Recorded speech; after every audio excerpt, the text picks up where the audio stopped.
우리 크리스마스라는 말은 그리스도를 뜻하는 크라이스트라는 단어하고 예배를 뜻하는 마스라는 단어의 합성어입니다. 그래서 우리가 메리 크리스마스 인사를 할 때는 크리스마스라는 말 앞에 메리라는 기쁨이라는 뜻을 붙여서 예수님의 오심을 기뻐하고 즐거워하며 함께 예배하자라는 인사를 하는 거예요. 그래서 매년 크리스마스가 되면 각 교회마다 성도들이 모여서 예수님의 오심을 기념하고 즐거워하며 다시 오실 예수님을 기다리기 위해 예배를 드리는 것입니다. 자, 그런데 방금 전에 누가복음 2장 10절을 보면 예수님께서 이 땅에 오신 사건이 우리에게 어떤 소식이라고 했습니까? 천사가 이르되 무서워하지 말라. 보라, 내가 온 백성에게 미칠 큰 기쁨의 좋은 소식을 너희에게 전하노라. 자, 성경은 예수님이 이 땅에 오신 소식을 가리켜서 온 백성에게 미칠 큰 기쁨의 좋은 소식이라고 이야기를 합니다. 그리고 누가복음 2장 11절은 이렇게 얘기를 해요. 오늘 다윗의 동네에 너희를 위하여 구주가 나셨으니 곧 그리스도 주시니라. 자, 오늘날 이 다윗의 동네에 너희를 위하여 구세주가 나셨다는 거예요. 그분이 곧 그리스도요 메시아라는 것이고, 그렇기 때문에 예수님이 이 땅에 오셨다는 소식은 모든 사람들에게 주어지는 기쁨의 좋은 소식이라는 것이죠. 자, 그런데 오늘 이 성경 말씀을 자세히 읽어보세요. 자, 지금 모든 사람들을 구원하기 위해서 예수님이 오셨는데 어떤 일이 벌어졌다 합니까? 누가복음 2장 6절 7절입니다. 거기 있을 그때에 해산할 날이 차서 첫 아들을 낳아 강보로 싸서 구유에 뉘었으니 이는 여관에 있을 곳이 없음이로라.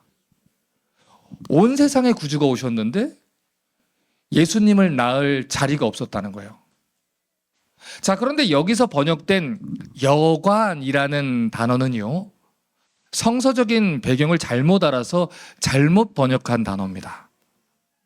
여러분, 당시 이 예수님 당시의 베들레헴에는요 여관이 없었어요. 그 당시 여관은 보통 큰 도로를 끼고 발달한 도시에 있었는데 베들레헴처럼 작고 보잘것없는 동네에는 여관이라는 것을 찾아보기가 굉장히 힘들었습니다.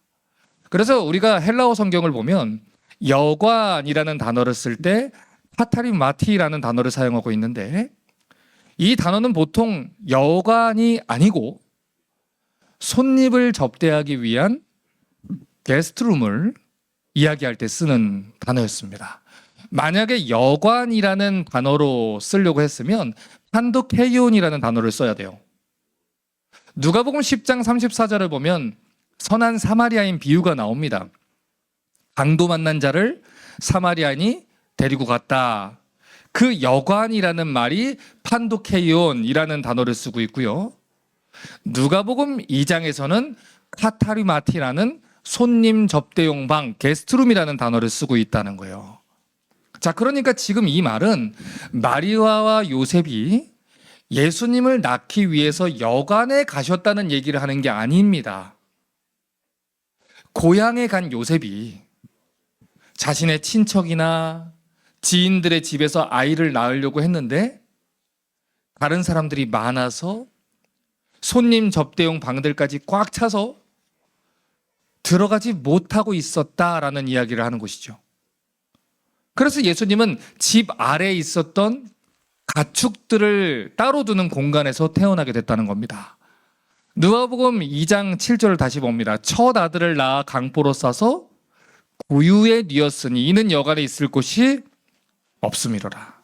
자, 게다가 지금 이 구절에서 구유라고 번역된 이 단어는요, 헬라어로 푸아트네라는 단어를 썼어요.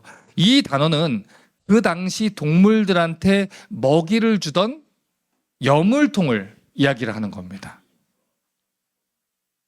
여러분, 전통적으로 말을 많이 키우던 서양 사회에서는요, 구유라는 말을 들었을 때 당연히 말이나 소의 구유로 이해하려고 했어요. 그런데 이거는 잘못된 정보예요. 왜냐하면 그 당시에 산악지대를 오르내리면서 목축업을 했던 이스라엘에게는 말이나 소를 거의 키우지 않았기 때문입니다. 말이나 소는 평야지대에서 전쟁을 하거나 농사를 지을 때 사용을 하는 것이고, 이 산악지대에서 요긴하게 사용됐던 동물은 나귀입니다. 나귀는 지구력이 강하고요, 산을 잘 타요. 그래서 이 가난한 이스라엘의 평민들이 주로 이 나귀를 길렀는데, 그렇기 때문에 예수님은 나귀의 구요, 즉 나귀의 염을 통해서 태어났다는 것이 훨씬 더 정확한 해석입니다. 자, 그래서 지금 여러분께 보여주는 것이 그 당시 이스라엘의 지배 구조예요. 그 당시 베들레헴에서는요, 그 지역의 지역 특성상 보통 이 동굴을 이용해 가지고 동굴 위에다가 집을 짓고 집 아래에 있는 동굴에서는 나귀를 가두어서 키웠다라고 얘기를 해요. 그러니까 예수님은 이 집 아래에 있는 나귀 같은 동물들이 있는 동굴에서 돌로 이렇게 만들어진 염을 통해서 태어났다는 거죠. 자, 그러면 이쯤에서 우리가 한번 생각을 해볼 질문이 있어요. 왜 예수님이 나귀의 구유에서 염을 통해서 태어나야 됐습니까? 아이를 낳을 곳이 없었기 때문이에요. 여러분, 아무리 장소가 없어도, 아무리 귀한 사람들이 왔어도 사람이 아기를 낳는다고 하면 잠시 자리를 피워줄 만도 하죠. 그러나 참으로 강팍하고 배척당하는 환경 속에서 예수님이 오셨다는 거예요. 그런데 지금 이 장면은요, 앞으로 예수님이 어떤 사역을 감당하게 될 것인지, 그리고 사람들이 어떻게 예수님을 대하게 될 것인지를 상징적으로 미리 보여주고 있는 장면입니다. 마태복음 8장 20절을 보면 예수님이 자기를 가리켜 이렇게 얘기를 했어요. 예수께서 이르시되 여우도 굴이 있고 공중의 새도 거처가 있으되 인자는 머리 둘 곳이 없다 하시더라. 여우도 쉴 곳이 있고요, 공중의 새도 머물 곳이 있어요. 그런데 예수님은 머리 둘 곳도 없다는 것이죠. 그러니까 우리 예수님은 이 땅에 태어날 때조차도 태어나실 작은 공간조차 허락되지 않은 상태에서 오셨다는 거예요. 예수님이 태어나신 베들레헴이라는 지역의 뜻은 떡집 또는 빵집이란 뜻입니다. 그런데 요한복음 6장 35절과 36절을 보면 예수님이 이렇게 얘기하셨어요. 예수께서 이르시되 나는 생명의 떡이니 내게 오는 자는 결코 줄이지 아니할 터요 나를 믿는 자는 영원히 목마르지 아니하리라. 그러나 내가 너희에게 이르기를 너희는 나를 보고도 믿지 아니하는도다 하였느니라. 생명의 떡이신 예수님이 오셨어요. 하나님이 말씀하신 대로 빵집으로, 떡집으로 오셨다는 거죠. 그 당시 영적인 암흑기를 겪고 있었던 이스라엘 백성들을 살리기 위한 생명의 떡이 오셨습니다. 그리고 누구든지 예수님께 오는 자는 결코 굶주리지 않는다 라고 말씀을 하셨어요. 그런데 하나님 백성들이 영접하지 않았다는 거죠. 마태복음 2장을 보면 그 당시 대제사장과 서기관들이 메시아가 베들레헴에서 태어난다라고 성경을 해석을 해냈습니다. 그리고 성경에 기록되었던 메시아가 태어났다고 동방에서 박사들이 그들에게 찾아와서 이야기를 전해줬죠. 그런데 이 백성의 대제사장들은 그 소식을 알고 있었음에도 불구하고 예수님을 찾아가지 않았어요.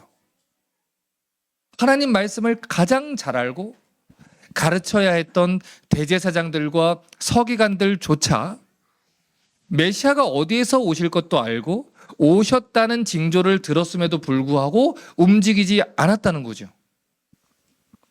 요한복음 1장 9절에서 11절은 이렇게 말합니다. 참 빛, 곧 세상에 와서 각 사람에게 비추는 빛이 있었나니 그가 세상에 계셨으며 세상은 그로 말미암아 지은 바 되었으되 세상이 그를 알지 못하였고 자기 땅에 오매 자기 백성이 영접하지 아니하였으나 하나님의 빛이 비췄는데 세상이 알지 못했다는 거예요. 사람들도 모르고 심지어 대제사장들도 알아보지 못했다고 해요. 하나님의 아들이 이 땅에 태어났는데 하나님의 백성들이 예수님을 영접하지 않았다고 해요. 심지어 아이를 낳을 작은 공간도 마련해 주지 못해서 가장 더럽고 누추하고 비위생적인 나귀의 여물통에서 태어나야 했다는 것입니다.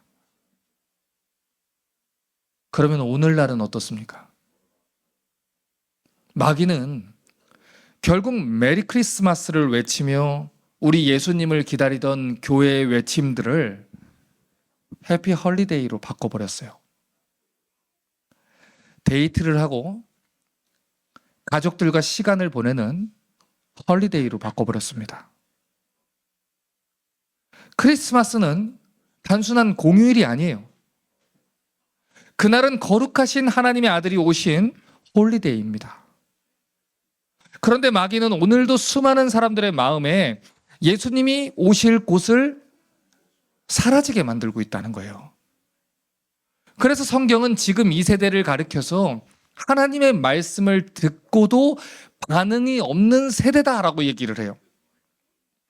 마치 메시아에 대한 이야기를 듣고도 찾아가서 경배하지 않고 궁궐 속에서 잠잠히 있었던 대제사장들처럼 하나님 약속대로 베들레헴에서 예수님이 태어나신다고 해도 방 하나 내어주지 않았던 베들레헴 사람들처럼 예수님에 대한 이야기를 듣고도 복음을 듣고도 반응하지 않는 세대라는 것입니다. 이제 설교를 마무리하겠습니다. 누가복음 7장 31절과 32절을 보면 예수님께서 지금 이 세대를 이렇게 비유하셨어요. 또 이르시되 이 세대의 사람을 무엇으로 비유할까? 무엇과 같은가? 비유하건대 아이들이 장터에 앉아 서로 불러 이르되 우리가 너희를 향하여 피리를 불어도 너희가 춤추지 않고 우리가 곡하여도 너희가 울지 않았다 함과 같도다. 여러분, 예수님 당시의 아이들은요, 잔치놀이하고 장례놀이를 하면서 놀았어요. 그래서 한쪽에서 피리를 불면 다른 한쪽에서는 춤을 춰야 됐고요. 한쪽에서 슬픈 노래를 부르면 우는 형태의 노래를 해야 했습니다. 그러니까 서로 리액션이 있어야 놀이가 된다는 거고, 그렇게 반응을 해야 일이 진행이 된다, 이 말씀을 하시는 거예요. 그런데 지금 이 세대는 아무런 반응이 없다는 거예요. 하나님의 아들이 나를 위해서 십자가에 달려 죽으셨다고 하는데도 아무 감동도 반응도 없다는 거죠. 복음을 전하자고 외쳐도 움직이는 사람이 없습니다. 심판날이 다가왔다고 해도 반응하는 사람이 없어요. 하나님의 아들이 우리를 구원하기 위해서 십자가에 달려 죽었다고 이야기해도 우리의 차가워진 마음에는 예수님을 위해서 따뜻하게 내어줄 온기가 있는 방이 존재하지 않습니다. 그렇기 때문에 너도 나도 앞다퉈서 이제는 성탄절 예배조차 드리지 않는 교회들이 늘어나기 시작하는 거예요. 어차피 기다리지도 않고 기대하지도 않는 성탄절을 뭐하러 기념하냐는 것이죠. 차라리 교인들이 푹 쉬게 해주면 교회 분위기가 훨씬 더 좋아진다는 겁니다. 안 됩니다. 교회는 그래서는 안 되는 것이죠. 세상 사람들이 다 그렇게 해도, 다른 교회들이 다 그렇게 해도 크리스마스는 가족의 축제가 아닙니다. 연인들의 데이트 날짜도 아닙니다. 크리스마스는 우리를 구원하러 오실 왕을 기념하고 기다리며 예배하는 날입니다. 그러므로 여러분 마음에 왕이 오실 방을 준비하시기 바랍니다. 언제든지 우리 왕이신 예수님이 오실 때 기꺼이 내어드릴 수 있는 가장 좋은 방을 준비하셔서 주님이 첫 번째고 주님이 우선인 인생을 살아갈 수 있기를 바랍니다. 그래서 여러분과 여러분 가정의 1순위는 언제나 예수님이 되시기를 주님의 이름으로 축복합니다. 아멘.